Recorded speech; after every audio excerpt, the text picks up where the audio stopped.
up, Toronto? I'm your host, Miss Bollywoood. It's 5 a.m. on Monday, February the 4th, 2019. Sunrise is at 7:30, and by the looks of it, we are gaining about a minute a day. I've got more good news though. We are in the pluses. It's 6 degrees right now, and we'll be warming up even more throughout the day, of up to a high of 10 degrees Celsius. Partly sunny skies as well, which means it's a perfect day to leave your heavy coats, gloves, and scarves in the closet. Just put on a fall jacket and don't forget the boots, because the snow is melting and there is a lot of puddles and flooding throughout the city. I'm sure you don't want to experience the feeling of moist socks and feet combined into one. It's pretty gross. If you don't manage to take advantage of this weather, I'm telling you, you will regret it, because tomorrow temperatures will drop down into minus with mostly clouds. Since we are on the topic of weather, I wanted to express how I felt this morning. So compared to a couple of days ago, there is a lot more vehicles out on the road, especially during rush hour. Now, I'm not sure if this is the main reason behind it, but many people who called in sick to work and stayed indoors because of the frigid temperatures from last week, I'm assuming the lack of fresh air and of them making a trip outside has caused them to be short-tempered. Because I was driving my mom to the bus terminal, and so I pulled to the shoulder and turned on my four-way flasher, so basically my mom could leave the car safely. Now, there was a vehicle behind me, I believe it was a van, and the woman driving clearly saw my signal and she could have gone around, but now she just started to have a meltdown. She was yelling, and obviously I couldn't hear what the hell she was saying. And also, I was totally following the rules of the road. I wasn't parked in the middle blocking traffic, but this woman was not having any of it. I just shot her a smile in my rear view mirror, and maybe a specific hand gesture too, and she eventually drove off in a frenzy. My biggest pet peeve is witnessing drivers with road rage. Often I wonder how the heck their driving instructors gave them lessons and why the Ministry of Transportation even handed them a license. These people can really increase accidents because I feel they're not thinking clearly and resorting to screaming or cutting people off and even tailgating. It's dangerous. That's all the public service announcements for today, folks. I'm going to give this moment a rest and move forward. So last Friday, a specific post has left me shook. Although it's not life-altering, it will cause a little less excitement in my life. I mean, this very radio show was inspired by it. I'm not going to have you guys playing the guessing game today, so I'm just going to say it. Netflix's reboot of the 90s classic Full House has been renewed for a 5th season. As much as that is music to my ears and fans of the show, there's a catch. It will be the series finale. Apparently, in the short clip shared by some of the cast members, including DJ played by Candace Cameron Bure, it will be the farewell season. I legitly had tears in my eyes because I'll miss singing to the Everywhere You Look theme and watching where the storyline goes. I just hope all loose ends are fixed and packaged nicely, because I doubt there will be a return in another 30 years called Fullest House. No news why Fuller House will not be picked up for future seasons, but I've heard from other fans that it had something to do with the lack of audience for season 4. I don't have the stats on me, or Netflix, I believe, hasn't released any of that information. You guys will have to do that kind of research on your own. Personally, if there's anything I want to happen, is an appearance made by Michelle Tanner, which obviously won't. That's a dream down the drain, but I really want DJ and Steve to officialize everything and get their happy ending.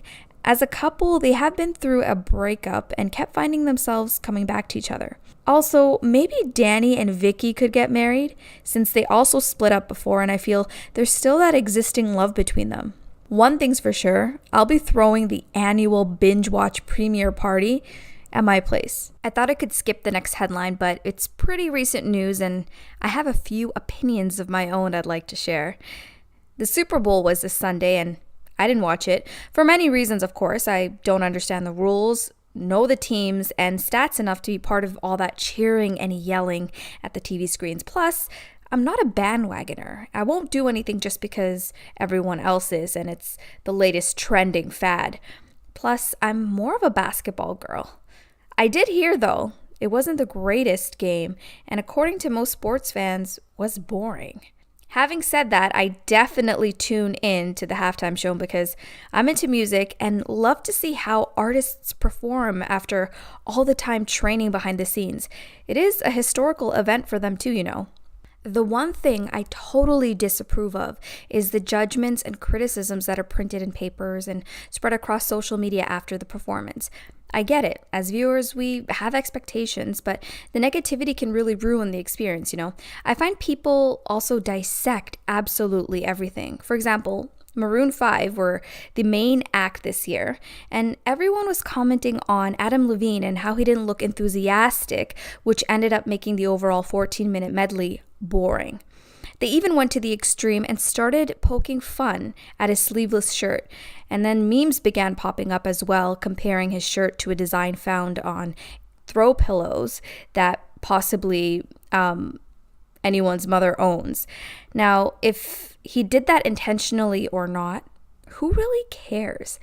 Then there was a reference to Adam Levine's nipples because he removed his shirt, and people were comparing it to the time when Janet Jackson, who was also a former Super Bowl performer, she had her so-called wardrobe malfunction because, remember, Justin Timberlake pulled a piece of cloth and it exposed her nipple. So the accompanying argument was about gender equality. People were saying, well, how can Adam get away with going topless and Janet gets in so much trouble and crap? Okay, here's my honest take on this. Okay, whether you're male or female, that doesn't matter. Everybody deserves to be treated equally and seen equally, okay? And celebrities are humans too. They make choices, whether their actions are planned or a completely freak accident, and if their intentions are for exposure or attention and popularity, that's completely on them, their own decisions.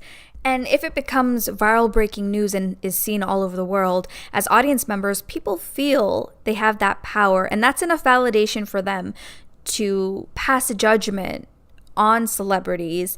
And I think that's a backwards way of thinking. I mean, if we have a heart, we would understand that famous people have feelings. And instead of choosing mean words to use, we would be a little bit more kinder, empathize with them, and elevate each other. That would be the right thing to do. I also noticed a pattern. I feel that any celebrity who signs up to be an act at the Super Bowl will be shamed in one form or another. Do you guys remember the time where people complained that Lady Gaga shouldn't have been wearing her outfit exposing her midriff because she gained weight and looked chubby? Like, excuse me? Whatever happened to body empowerment and support? I thought she was on fire, and I loved every single moment my queen was on that stage. She was slaying and dancing and singing her butt off. That's what you call a real performer. What about when New York Times printed an article slamming Bruno Mars for being chosen to sing when he wasn't in the limelight often or had his own fragrance line?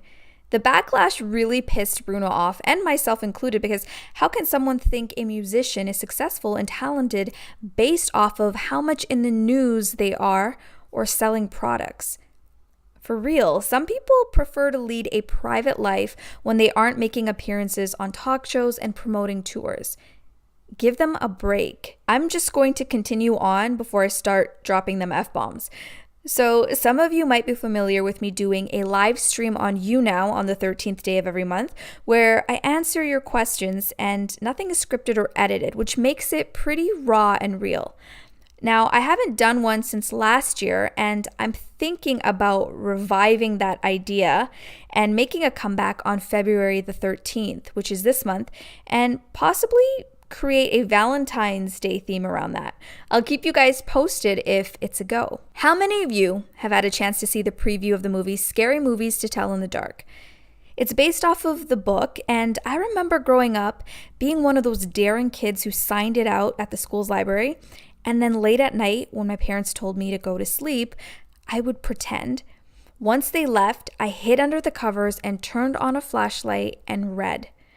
Real talks? It was pretty spooky, and sometimes I'd crawl into my parents' bed. This movie, I most likely will check out in theaters. I like a good horror flick every now and then. Plus, I want to see how the director and writers decided to, take their spin on this classic story. With that said, I'm going to end it here. Thanks for listening. I produce and host 2 Wake Up Toronto segments every Monday and Friday, basically to hype you up at the start and at the end of the week. So stay tuned for Friday because I have a couple of awesome stuff I'd like to share with you guys. If you want to be a guest on the show, I would love to have you. Send me an email to missbollywoodproductions@gmail.com. Much love from me to you. Mwah. Miss Bollywood, out.